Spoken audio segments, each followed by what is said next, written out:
to Airing It Out with your girl, Fuller. Come on in. You know, here at Airing It Out, this is our space that we can be ourselves, that we can be different to make a difference.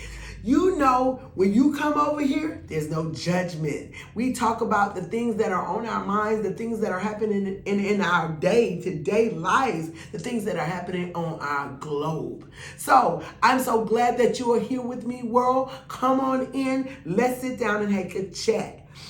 My chat today with you is going to be about gun violence.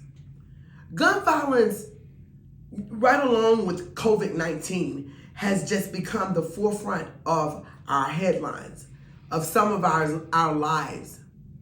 And I just wanted to come and offer something to give back to the world, because yes, we all lose people. You know, we know death is inevitable. It's gonna happen. So, but it's how a death happens that hits us and hurts us so bad sometimes. So today we're gonna talk a little bit about gun violence as well as COVID-19. I've been, from my perspective, what it did for me, how I still cope with it. So and how I didn't let it define me, and I sit in it. So, but I grieved. I still grieve now, you know? So that's what we're gonna dive into today on Airing It Out. Again, thank you guys all for being here with us, and let's see where we can go and what kind of knowledge we can do. Make sure you subscribe. Make sure you share. Make sure you comment, because this is gonna have to be a conversation that we have as a world, not just two people, one person, a group of people. No, we need a globe of people, the world, to talk about these topics, to talk about what's going on right now in the forefront of our newspapers. So, my year of 2019, that's where we'll go. And my daughter started it off for me in 2019. She got arrested, and she got arrested for some pretty nasty stuff. So I was in this place where I was already having my world rocked. So I had a friend at this time that I'm talking about that was a victim of gun violence. I talked to her every day, like me and you talking right now, you know? We talked about our ups, we talked about our downs, we talked about our careers, we talked about my children, who she considered to be her children. We talked about life. We went through some of the hardest things in our life, or at least I thought was in our lives, together. You know, the death of my mother, she was right there. Her mother getting sick, I was right there. So, of course, when my daughter goes through this, you know, bam, she's right there.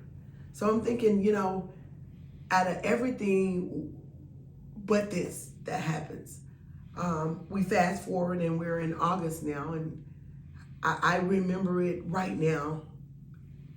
I'm gonna be a little transparent with you guys because it does bother me, but I want you to see the other side, you know, because there's so many sides in gun violence. You know, you got the victim, and then you got the person that was the offender, you know, and then you got the people behind them that was tied to them, you know. And for me, my friend she was my friend. She was my, you know, everything, you know, to me in my world at that time.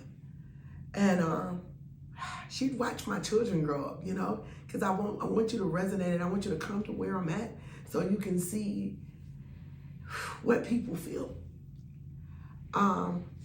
So I had been talking to her August 4th all day, 2019. All day. I've been talking to her all day. And you know, you got that friend, and you be like, oh my God, you're getting on my nerve, huh? Because she could be irritating as I could be irritating to her. I can smile now in this now, but I couldn't before. So fast forward to the night of August 4th. she had a person that was in her life that I didn't want in her life. Her mother didn't want it. Nobody wanted it in her life. But, you know, we choose who we choose, you know. Our kids do it, we do it, we do it. So she called me, and this person was in the car, and there was a big, you know, really not a big argument. She was just being who she was, you know, in this argument. And fast forwarding into, you know, things that happened, the person really pretty much was calm. But when they got to their destination, it turned for a change. I'm on the phone, and all I hear is,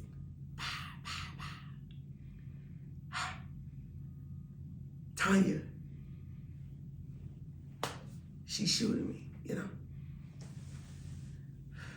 That was still to this day to me like one of the roughest days of my nights of my life, like things I never thought I'd fathom to hear coming from this person.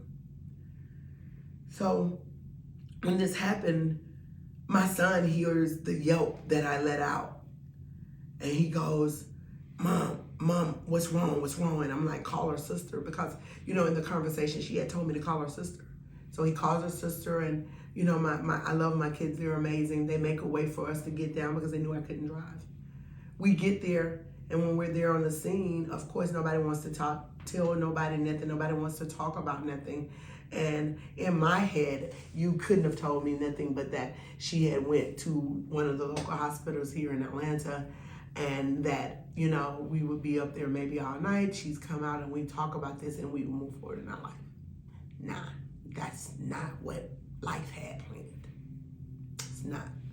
It's just not, you know. So my children were with me, as I told you. I have a son that's really, really tall. So he comes to me and he was like, Ma, just, you know, no, they're lying to you, you know. She's there. She's gone. She's expired, you know. As this is happening, her mother is coming up, her sister's coming up. And all of this, I gotta tell them. They hear it, you know. Her mother continued to ask me, you know, what did she say to you? What did she say to you? But I couldn't. And the only reason I'm divulging it right now, because now her mother is gone as well. What she said to me, it just hit. It hit.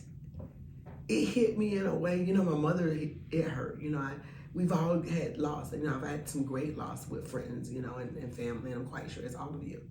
But this one just hit. Because it was like, you took her. You took her from me, her mother, her sister, her niece, her colleagues,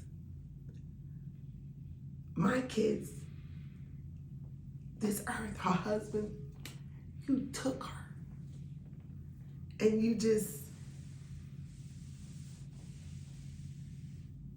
don't know what to do. You don't know how to resonate with it, you know? You don't know what to say in that moment. You really don't. And I'm quite sure somebody out there really feels what I'm talking about, because I'm really being transparent with you guys, because I really hadn't talked about this like this. Not openly to not nobody, but like close people. But I know somebody out there needs somebody to know, to hear, to know that it is happening. It happens. And it sucks. It just really sucks, you know? But in all of this, that night,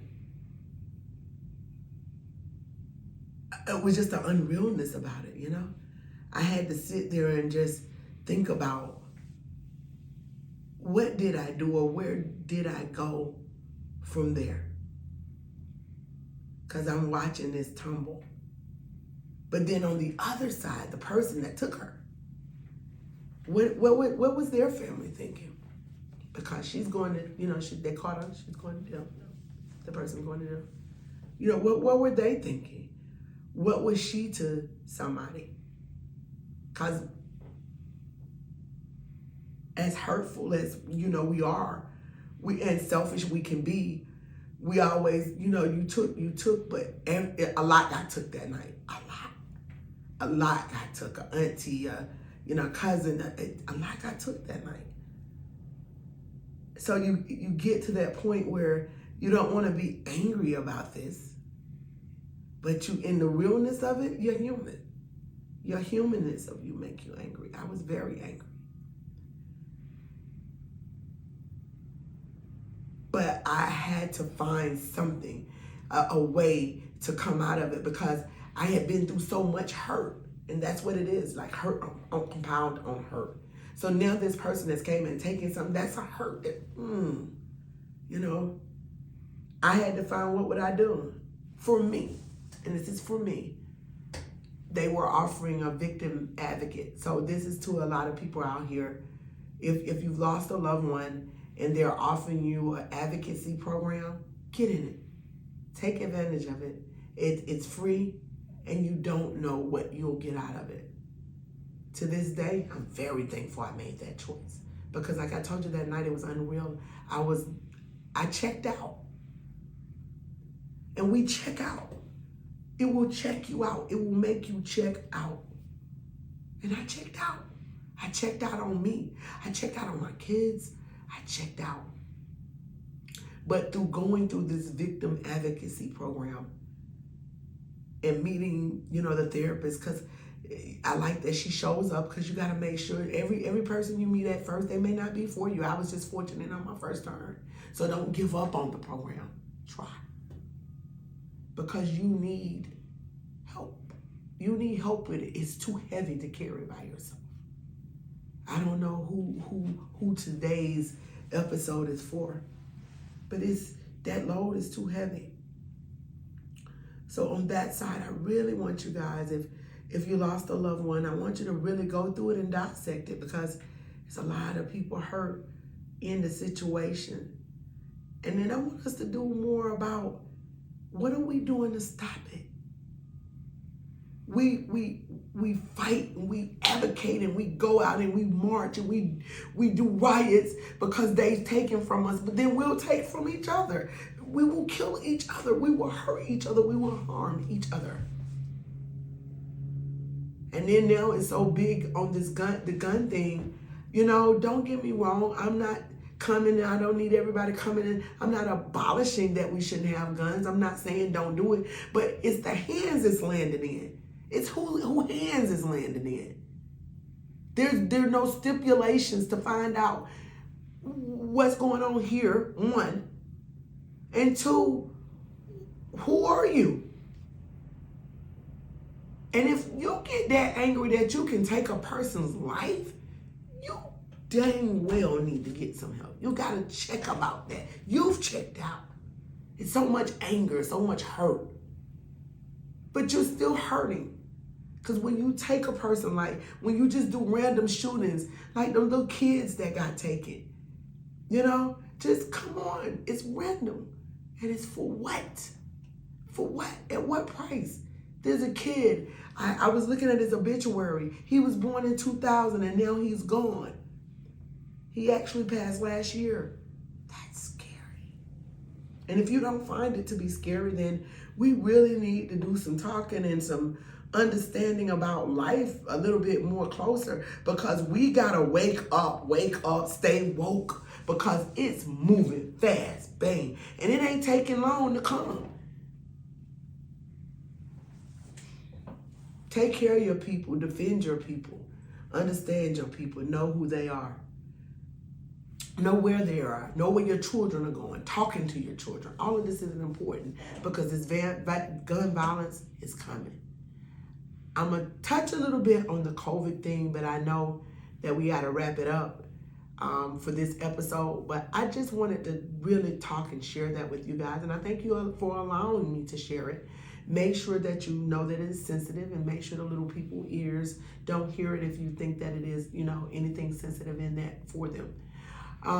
But I thank you guys for letting me share that. But on COVID-19, I lost a cousin, and that was still mind-blowing. So I'm still, processing that. So the thing is, and if you notice what I said, is this processing. So I need you guys to make sure you're processing and going through the grief of whatever it is that's going on, whether it's COVID, whether it's gun violence, whatever it is that's come in that's taking you and you've gotten a loss, process it. Go through it. Don't let it become a festering thing that takes you over, and then the next thing you know, you don't even see you no more. All right? You got a purpose. You still here. They're gone, but they're not forgotten. All right? And this goes out to anyone that's lost someone to gun violence, or anyone that's lost anyone to COVID-19, or just had a loss. We're here to advocate that we get through this together and not apart. Know that Jesus is love.